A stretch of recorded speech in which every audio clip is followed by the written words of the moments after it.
아스널 얘기를 해보도록 하겠습니다. 자, 아스널 같은 경우에는 사실 경기 내용은 상당히 좋아요. 그런데 이제 염승 행진이 끊겼습니다. 이게 제가 볼 때는 선수들의 체력이 뚝뚝뚝뚝 떨어지는 느낌이 좀 많이 들더라고요. 그래서 저희 원투펀치에서 한 번쯤 봐야 되지 않을까. 아스널 이제는 좀 어떻게 해야 될까? 이제 끊기는 건가? 아니면 계속 갈까? 정순주 아나운서 말씀에 그 말에 그냥 답이 있어요. 지친 게 맞아요. 네. 예, 더 이상의 뭐 그렇게 크게 뭐 분석할 게 거기서 더 많지는 않은데, 왜냐하면 지금 아스날이 일단 너무 잘 돼 왔잖아요. 그러면서 너무 비슷한 선수들을 너무 계속 기용하고 있죠. 그리고 심지어 유로파리그 경기를 할 때도, 물론 유로파리그 때는 로테이션이 들어오긴 하지만 거기도 일부 선수들은 또 주전급들이 또 그대로 나와요. 근데 어떻게 그리고 잘 나중에 되는 또 거를... 교체로도 또 주전급들이 나오고, 그래서 유로파리그 할 때까지도 그렇게까지 저는 로테이션의 폭이 아주 크다는 생각이 안 들거든요. 그런데 이게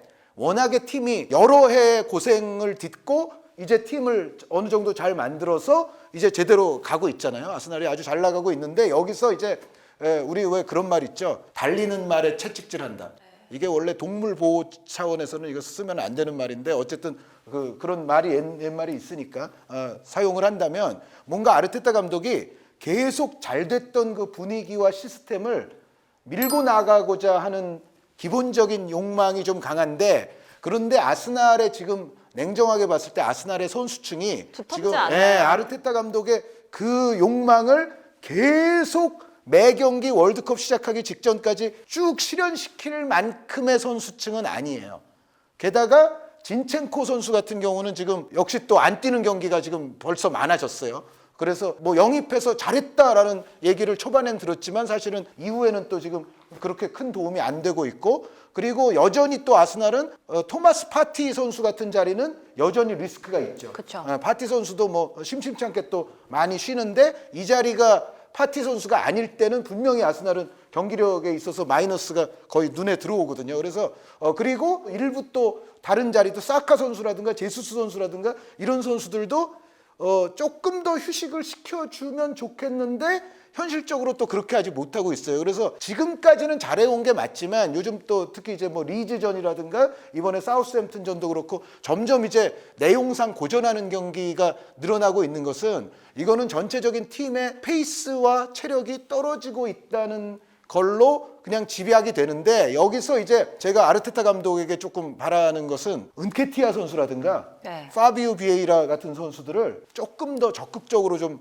활용을 했으면 좋겠다. 그리고 물론 아스날이 로테이션을 아주 많이 돌려도 계속 다 이길 정도의 그런 전력과 선수층이 아니지만, 그럼에도 이제는 정말 부분 현명한 로테이션이 조금 더 많이 돌아야만 하는 시기가 온 거 아니냐. 그런데 여기서 이제 아르테타 감독이 막상 어떤 판단을 할지는 좀 잘 모르겠어요. 왜냐하면 이제 좀 있으면 그래도 월드컵이 오기 때문에 월드컵 올 때까지는 계속 채찍질해서 한번 지금 잘 되던 대로 가서 최대의 한번 승점을 쌓아보자 라는 생각을 할 수도 있는데, 제 생각에는 약간 여기서는 아르테타 감독이 조금 더 선수 기용에 있어서 유연한 사고를 가질 때가 아스날은 됐고, 그 징후가 이제 한두 주 전부터는 지금 확실히 보이고 있죠.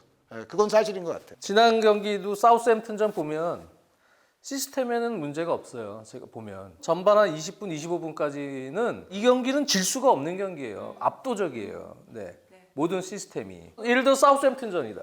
그러면 한 20분, 25분까지는 상대를 완전 압도하고 시스템도 큰 문제가 없어요. 네. 토미야수가 왼쪽 수비 나왔지만 뭐 오른쪽 수비 벤 화이트랑 비대칭적으로 교차. 그리고 토미야스 선수가 진첸코로를 해요. 또. 그러니까요. 그러면 토미야스가 이렇게 중앙으로 들어와서 파티 선수를 도와주는 빌드업, 3둘 빌드업도 하고 3하나 빌드업도 하면서, 시스템은 빌드업 체계부터, 그 다음에 메짤라루를 맡는 자카, 그 다음에 실질적 공미 역할을 맡는 우에데고르, 그 다음에 있는 공격진 내 3인방, 부카요 사카, 마티넬 다 시스템적으로는 잘 돌아가요. 측면에서의 3자 부분 전술, 그 다음에 빌드업 체계, 중앙에서의 볼 전개된 루트, 이런 루트들이 체계적이고 좋아요. 근데 이제 문제가 사우스햄튼전 보면은 선수들이 실수만 안 하면 돼요. 후반 가서 뭐 예를 들어서 살리바가 갑자기 어처구니 없는 패스를 한다든가 그런 것만 안 하면 되는데, 상대는 주중 경기를 예를 들어서 안 했어요. 중하위권 팀들하고 이제 자꾸 붙어요. 그러면 이제 상대는 자꾸 에너지 싸움을 걸어요. 쉽게 얘기해서. 지난 경기도 보면은 상대가 점점점 팀 단위의 압박을 라인을 올려서 들어올 때 지고 있으니까 또 한 골 차로 그럴 때는 사실은 다른 팀들도 마찬가지예요. 지금 유럽 대항전을 치르는 팀들은 같은 쇼패스 빌드업으로만 가진 않아요. 그런 흐름들이 있거든요. 상대가 이제 에너지 싸움, 힘 싸움으로 들어올 때. 그럴 때는 롱볼도 섞어주고 세컨볼도 해줄 수 있어야 돼요. 근데 지금 아스날의 패턴은 못해요, 그렇게. 네, 제수스가 있으니까 전방에. 제수스 같은 선수는 사실 전방에 포스트 플레이를 할 줄 아는 선수가 한 명 있어서 네. 흐름이 그럴 때는 제수스 역할을 약간 이선으로 바꿔주면서 그런 선수로 교체를 하면서 시스템도 약간의 변화를 주는 유연성이 좀 필요합니다. 다른 팀들도 다 마찬가지예요. 에너지가 힘들어요 지금. 그쵸. 다 그런 체계에서 후반에 그런 상황들을 맞아요. 그래도 그런 걸 변화를 극복할 수 있어야 그게 강팀이죠. 강팀입니다. 근데 지금은 그게 안 돼 있어요. 팀도 은케티아 같은 선수가 있긴 있지만 은케티아도 포스트 플레이라는 유형은 아니거든요. 그리고 뭐 좀 부진한 뭐 예를 들어 스미스로우나 이런 선수들도 좀 올라와야 되고 지금 말씀해 주셨던 파비오 비에이라나 뭐 다른 선수들도 다 같이 거기서 좀 잘 응용이 되면 좋지만 제가 보면 스쿼드 뎁스 그렇다고 완전히 이거는 뭐 완전 스쿼드 뎁스가 없어서 1군이 망가지면 이제 끝났어 이럴 정도까지는 아니라고 보여지는데 문제가 되는 포지션은 확실히 보강이 돼야 돼요. 저는 개인적으로 볼 때는 이 팀은 포스트 플레이를 하는 공격수가 필요하다. 게임 패턴을 경기 중에 조금 바꿔줄 수 있는 유형의 선수가 필요하고요. 네, 그럴 때 이제 그 흐름을 극복을 할 수 있어야 돼요. 다시 던져놓고 라인을 당겨서 세컨볼 싸움을 할 수 있게끔 상대를 강제로라도 좀 밀어낼 수 있는 흐름이 필요하거든요. 근데 그게 안 되면 자꾸 에너지가 떨어지는데 밀리고 네. 거기서 결국은 뭐 우당탕탕 사이드에서 찬스 허용해서 실점이 될 수도 있고요. 이 팀은 겨울 이적 시장에는 제가 만약 이 팀의 디렉터면 그 공격수 그 다음에 몇몇 포지션이 또 있겠죠. 네, 그런 포지션만 있으면 저는 될 것 같아요. 그러면 충분히 우승 경쟁할 수 있고 시스템을 지금 워낙 잘 만들어 놨고요. 기복 없이 갈 수 있는 시스템이 맞아요. 네, 근데 이제 거기에 약간의 그런 융통성 있는 변화를 줄 수 있는 스쿼드와 그러려면 이제 선수 보강이 필요하고요. 포워드, 윙어, 중앙 미드필드. 네, 그리고 뭐, 이제 다 하면 좋겠지만 어쨌든 요 중에 좀 일부를 그렇죠. 그 에너지를 계속 유지할 수 있는 시스템 한두 개 정도 쭉 들어가면 문제 없다. 유로파리그를 이제 다행히 조 1점, 승점 1점만 따면 조 1위는 확정이 되는 상황입니다. 에인토번전이 이제 클래식 영상이 나온 뒤로 한 하루 이틀 뒤에 이제 우리 시간 기준 금요일에 또 한번 펼쳐질 텐데 그 경기와 마지막 최종전인 7위전 지금으로서는 중요한 경기라고 이제 리그 경기만큼 비중을 줄 필요는 없는 것 같아요. 로테이션 완전 시켜야지. 예전 벵거 네. 감독처럼. 힘을 줄 땐 주고 네. 뺄 땐 빼야죠. 벵거 감독처럼 어린 애들도 있거든요. 네, 어린 선수들을 그냥 과감하게 확 넣고 네. 로테이션 시키면 됩니다. 정말 딱 두 경기 1점만 따면 되기 때문에 지금 상황에서는 이제 위기감을 느끼지 않고 유로파리그는 확실히 기존처럼 제주스 아니면 뭐 사카나 마르티넬리 중에 항상 한 명은 꼭 선발이었거든요. 굳이 그럴 필요가 이제 없는 것 같아요. 그리고 그렇게 판단을 아르테타 감독이 할 거라고 생각합니다. 그렇게 된다면 리그에서 다시 주말 일정에만 집중할 수 있는 사이클 내에서 아스날은 앞서서 한 의원님, 장 의원님이 말씀해 주신 것처럼 사이클이 정말 안정적이기 때문에 다시금 좋은 리듬을 탈 수 있을 거라고 생각하고요.